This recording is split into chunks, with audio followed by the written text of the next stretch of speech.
Want a soar? Get a mentor.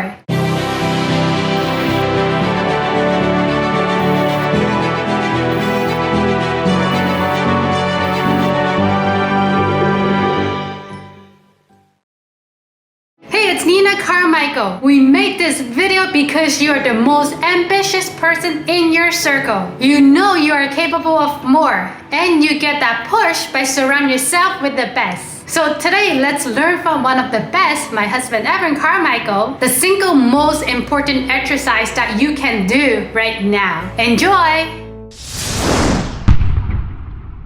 Okay, let's kick it off with rule number 1, chase down your goals. Most people either have no idea who they are and what they want, or they do, but they don't have the courage and confidence to chase it down. If you don't know who you are and what you want, then that needs to be your immediate priority. That's the single most important exercise that you can do right now. If you know what you want, but you're not chasing after it, having more confidence in who you are will give you the courage to chase it down. Either way, I'm gonna give you the answers in this video. So when I first started making videos, I sucked. You can go back, you can watch the first one. It was April 2009, over 10 years ago. I sucked, I was nervous, I was shy, I was trying to memorize lines, I was sitting down, I was in a suit, I was sweating. I sucked, it was brutal. And making videos isn't a logical choice for someone like me. I was introverted, I still am. I was afraid of being in front of the camera. I'm looking into the lens and the red light went on and I went blank. I was trying to memorize my lines just on paper. If you saw me and you said what I was good at and then put me in a situation where I'm making videos, said, don't do that, that's not for you. Here's the thing, I liked it. I wasn't good at it, but I liked it. And when you like something, with enough effort, enough practice, most things, you can be great at it. Now I'm still on my journey. I still have a long way to go. There's still people I look up to, guys like Gary who are crushing it and say, I still have my journey to get better on, but I'm a lot better than I was when I started. And now I'm off doing keynote speeches and I'm getting flown out and getting paid to speak in front of audiences. And I'm growing a channel with 2 million subscribers and then these sub channels on top of them. It's crazy because I was doing a thing that on paper, I wasn't supposed to be good at, but I just loved it. And that's where the self-awareness piece comes in. Because you will get an idea to go off and try something, but you'll judge the idea and you'll say, I can't do this because I don't have X and Y and Z and I'm not good enough and tall enough and smart enough or whatever enough, right? I'm not enough. And then you play small for life and you have uncertainty and you're walking on quicksand and you end up being pulled into making somebody else's dreams come true instead of you actually chasing your own version of your life down. Because you're thinking about all the reasons why you're not gonna win instead of the 8 why you will. So take it from me, a guy who's introverted, afraid of the camera, shy, doesn't like talking to people. If I can get here, so can you on your dreams. Now I'm gonna give you a 3-step process that I know will help. It's a topic of my new book called Built to Serve. If you guys wanna get the copy, Built to Serve, we'll link it up here. Go get it, pre-orders right now. It's an amazing book. You have to get it. I'll see you there. Okay, so we're gonna go through a 3-step process. Who, why, how. Who. This is how you develop your self-awareness. You start with who. Who is your one word most important core value? So you think about all the things that made you come alive, all the people that you love, the books you read, the music you listen to. What's the common theme? It's not random. The reason why you love that band and love that song and love that movie and love that teacher from grade 4 French is not because she taught you French. All of those things that you love are connected. There's a theme between them. That's your job to figure it out. You have a single most important core value that strings all of the things that you love together. And when you find out what that is, it allows you to create a better life going forward with intention, with action. So for me, it's believe, right? My parents here on the wall taught me I'm Evan Carmichael. I can do anything that I believe I can. My favorite teachers growing up are the ones who believed in me. My favorite movie of all time is Seabiscuit. It's about this horse that's too small, a jockey that's too big, an owner that's bankrupt, and they all find each other. It's a story of belief. And so what do I make? What's the content on my channels? It's always positive. It's always inspirational. It's always believe. My channel could probably be bigger if I was doing negative content. The stupidest things that this person said, or look at the fight between him and why, right? My channel would actually grow faster. But I wanna be proud of the work I'm doing. I want to have believe be at the core of everything that I'm making. This video, it's always my intention, whether I succeed or not, whether you actually feel believe or not. I hope you do, because that's what I'm trying to put out. But if you don't, that's my fault. But it's always the intention, right? So when you figure out what your most important core value is, it allows you to build a much more intentional life that you are starting to design instead of following what other people want you to do. Step number 2 is your why. So who, why, how. 2 is your why. Your why is your purpose. Your purpose comes from your pain. Purpose from pain. Your purpose comes from your pain. Whatever you struggled with the most as a human, where you felt the lowest, you felt worthless, you felt like you added no value, that you were just the lowest possible human alive, right? Whenever you felt the worst, your purpose is to help other people who are currently going through that. And you may not be totally through, you might still be struggling, you might still be on your journey, that's okay. You're further ahead than you used to be.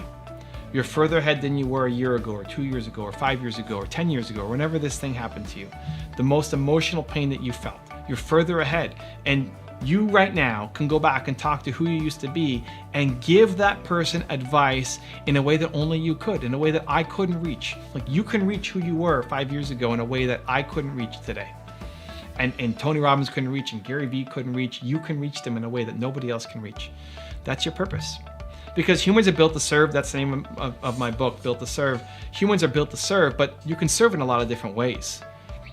Just doing acts of kindness, good deeds will make you feel good. It's wired into us, right? Helping others has the same impact on your brain as food and sex. It hits the same spot. So you want to serve, you want to help. But how do you help? And so when you can do some kind of act of kindness, a good deed, hold the door for somebody, awesome, makes you feel good. But what will take you up to a whole other level is helping people who currently are what you used to be. And there's lots of people. The person who you used to be, there are lots of people who currently are that. Your purpose comes from your pain. The idea is not to live in the pain and stay in the pain and wallow in the pain. You've come through it, at least partly. You use that as strength to now go and help countless other people, because now you're on a mission. And then we get to step number 3, which is our how. So who, why, how? How is how did you get out of the hole that you were in? What did you struggle with? What did you suffer with? So my who is believe, my why is helping entrepreneurs because I struggled so much as an entrepreneur. And then how I got out of it, how did I struggle so much as an entrepreneur and then get out of the hole? It was through modeling success. My software company was really struggling. I was making $300 a month and I felt embarrassed and ashamed as a human that I've added no value to the world. I studied Bill Gates and how he started his software company. I modeled that success and I started to have success in my company. Modeling success saved my company and saved my self-worth. And so what have I done now for the past 20 years is teach people how to model success. What's the point of it? Why have this video here? Why have this channel? I'm trying to teach you what Gary Vee knows, what I know, what all the people on my channel have to share so that you can model success and get on your path faster, right? That's the goal. And so that's my how. My how then became a recipe for other people that for the past 20 years is all I've been doing. Same thing for you. However you got out of the hole that you were in. And again, you may not be all the way out. That's okay. You're further ahead than you used to be. How did you do it? What did you do to get out? Was it modeling success? Was it meditation? Was it prayer? Was it drinking water every day? Like, what did you do to get out of it? You can teach that. That wasn't random. There's a lot of people who don't know what to do, who currently are facing the issues that you used to face. They're stuck. And you represent hope. Because you made it out. You're further along. And whatever you did to get there, you can now teach other people how to do the same thing. And that will fill you up for life. Your who, your why, your how, from the book, Built to Serve. That's how you have self-awareness. If you are more confident and motivation, please check out our 254 series. The link is in the description below. Find whatever the smallest first step is, and then the smallest next step is, and continue to build those steps. And when you look back, you'll have realized that you made some pretty significant progress. You can use rejection as fuel to help you go off and do something bigger and motivation to, I'm gonna prove them wrong. It's gotta be your life's work. If you only had to write one book ever in your life, this is it, and it's gotta be amazing. Rule number 2, match your action to your mission. The number one biggest thing that you are missing is momentum. You're a genius. You've got Michael Jordan level talent. You are the best in the world at something. But until you match your effort to your capabilities, your dreams will never happen. So yesterday I had a young preacher reach out to me on Instagram. Young, like early teenager, reach out to me on Instagram and say, hey Evan, I'm a preacher. I'm trying to get my career going. I want to make YouTube videos. I want to spread a message. Can you watch my video and give me some feedback? And first off, I love young entrepreneurs who are going after it, who are not just sitting there making excuses as to why they can't because they don't come from the family, they don't have the right education, they don't have the right gear to make a video. And here's this guy, just takes out his phone against a simple background, poor lighting, it doesn't matter, right? Just takes out his phone, starts recording the video, and he's pretty good, right? For a kid who's 14, 15, 16 years old, he's pretty good. He's way better than I was. He's way better than I was when I started making videos at, I don't know when I started making videos, 10 years ago. How old am I now? 39, 29. He's better at 14, 15, 16 than I was at 29. That's amazing. I love it. But here's the thing. He was only making a video once a week. And so I said, I love it, man. But you gotta match your actions to your ambitions. You gotta keep going. If you wanna be the greatest preacher on the planet, you gotta make more content. One, to practice, right? If you're a thought leader, if you're an expert, if what you are creating comes from here, and you just speak it out, you need to be making a video every day. Every day. If you can freestyle as an artist, as a rapper, you should be making a video every single day. Now, if your videos require some massive setup, not because it's about the quality of your thought, but it's about fancy stunts or something that requires a lot more, fine. But if it's thought leadership, if it's content that's just coming out of your head, right? The quality of your ideas, every single day. Once you get better, the more you do it, the better you're gonna get. It took me 350 videos until I wasn't completely embarrassed by my own content, right? I couldn't watch it back because I was too embarrassed. But oh, so bad. Now as I watch my videos, it's funny, whenever Nina comes in and she's seeing me watch my videos, I always have this big grin on my face, like I'm cheering myself on, like yeah, that's really good. And there's definitely still tons of room to improve, but it took me 350 videos before I wasn't completely embarrassed. So now I'm 6,000 or something videos in, it's hard to keep track. Your actions have to map to your ambitions. So if that's you, if you've got ideas, you've got knowledge, stop coming up with excuses and make the content, film it and post today and again tomorrow and again the next day and again the next day. And when you're creating so much content, one, again, you're getting better because the quantity leads to the quality, but two, you get less attached to one video having to be the thing. So often you make one piece of content, one painting, one song, one video, you make it, and then that has to be the thing. You're getting feedback and you're destroyed if it doesn't take off. If this video doesn't take off, great.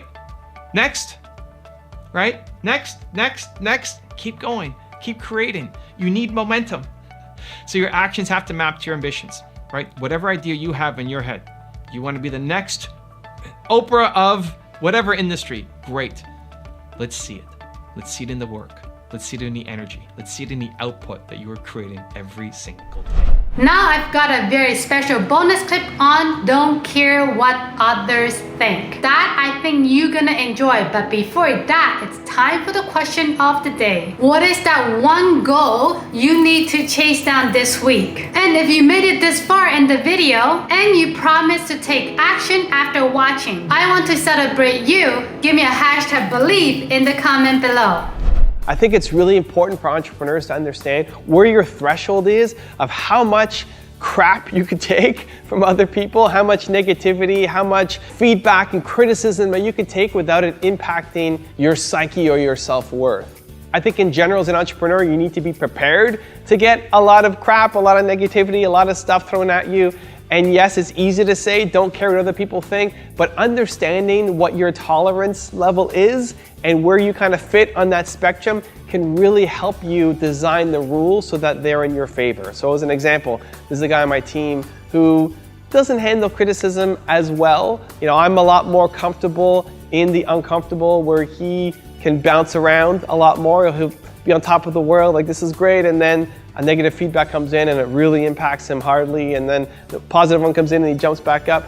And so for someone like him, you can't design as much risk, as much negativity or potential negativity, so you gotta take a safe path up. Where for me, I'm more comfortable in the uncomfortable. I know that eventually something's gonna work out, and I know that at the beginning of any project it's gonna be rough, that it may not work out, that we're gonna get some criticism. And so I'm more willing to jump all in and play in that field, even though it's painful at the moment, because I know the faster I get through that pain, the faster we're gonna come out the other side. I want that feedback and criticism and negativity as soon as possible so that I can make it better. Better for you, better for me, better for everybody. And so understanding what your tolerance level is of emotional stability, how much you can take from your friends and your family and your customers and your audience and the people watching you before you break, and then being able to play just below that limit. Because you can't just play super safe, because that's not going to make you happy as an entrepreneur. But knowing where your limit is and playing just below it so that it's uncomfortable, it's painful, but you're still going to be able to get through it, I think is really important. That self-awareness, I think is really important as an entrepreneur.